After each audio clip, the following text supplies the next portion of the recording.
couple weeks ago, we talked about what it takes to pass an amendment to the Constitution. And it's always been done one way. 2/3 of both houses of Congress have to pass it, and it has to then be ratified by 3/4 of the state, which comes out to 38 states. Well, check this out. The Equal Rights Amendment, the ERA, would be the 28th Amendment to the Constitution. It has actually been passed by Congress 50 years ago, and it's been ratified by 38 states, but it hasn't been added to the Constitution. Why? Well, let's bring in the best guest to ask. Constitutional law expert, Newsmax contributor, and the author of The Case for Vaccine Mandates, Alan Dershowitz. All right, Professor, I'm ready for my free class. 5 states have ratified the Equal Rights Amendment, have then rescinded their approval. But here's the thing. There's no provision in the Constitution allow for a state to rescind its approval. So can you do that? Who knows? I mean, this is a case of first impression.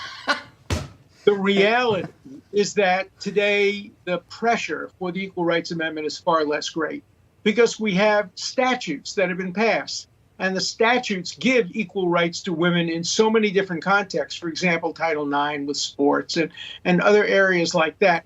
Today, the Equal Rights Amendment, if it were to be incorporated in the Constitution, the major beneficiary would be, hold your breath, men. Why? Because the Equal Rights Amendment says equality of rights under the law shall not be denied or abridged by the United States or by any state on account of sex. That means you can't have affirmative action for women. You can't prefer women over men for any job. So the basic impact would be, I think, today to help men. Back when it was first enacted 50 years ago, when there was massive discrimination against women, there still is in some contexts, the major beneficiaries would be women. But that problem has been addressed very well by legislation. So I think the pressure to pass the Equal Rights Amendment has dissipated. If the pressure was still up, I think people would be bringing this case to court and saying there is no constitutional right to rescind. Once you pass it, you pass it. Here are the numbers. We're there. But they haven't been doing that. Interesting. So Congress originally set a timeline for states to ratify the amendment. It was first in 1979, and then it was extended to 1982, but it hasn't been extended since, obviously, as we're discussing. But there's no provision for timeline in the Constitution, as you well know. So can it still be ratified? I mean, what does that look like? Well, you know, the Equal Rights Amendment itself says that, the second provision of it, that Congress shall be able to implement it. But I think you're right. I think that there is no provision for time-bound statutes of limitation on this. So if somebody were to, if for example, you got enough states, 38 states, without any rescission, then I think there'd be a good case. But, you know, the Constitution gives Congress the right to ratify.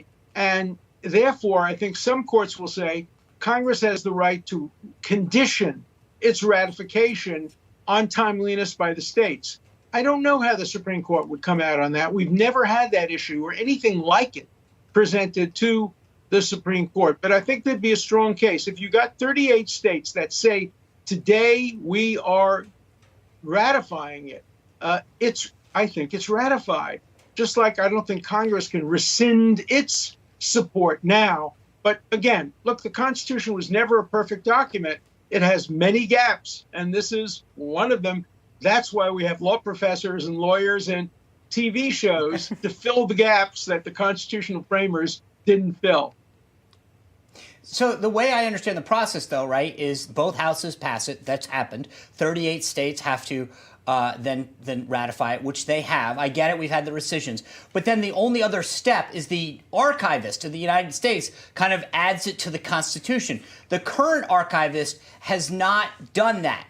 But here's the kicker. He's actually retiring in a couple months. So Biden's going to appoint a new Archivist. So if that person comes in, could they just say, hey, I look at the Constitution. Congress has passed it at both houses. 38 states have done it. I don't think you can rescind it. Therefore, I'm adding it to the Constitution? Sure, he could do that. And then there'd be challenges. Who would have standing to challenge it? I don't know who would have standing. Maybe a member of Congress could say, look, we conditioned it on timeliness. Timeliness hasn't been passed. You know, I have to tell you, I wish I were back teaching at Harvard Law School. What a great exam question. When I saw this, I literally, because there's no perfect answer. When I saw this, I literally was like, we've got to have you on talk. This is such a fascinating, especially for a layperson. I mean, to think about this, it's like it met it, but then you've got these other things. So anyway, I'm sure we could go on and on, Professor. This is so great. Thank you for taking time to break it down with us and coming up with a non-answer. Always a pleasure to have a great constitutional seminar with two terrific students. Thank you. Thank you. And you both get right. A+ for asking the right questions. Oh, well, thank you. I'll call my mom and tell her. All right, we can quit the show now.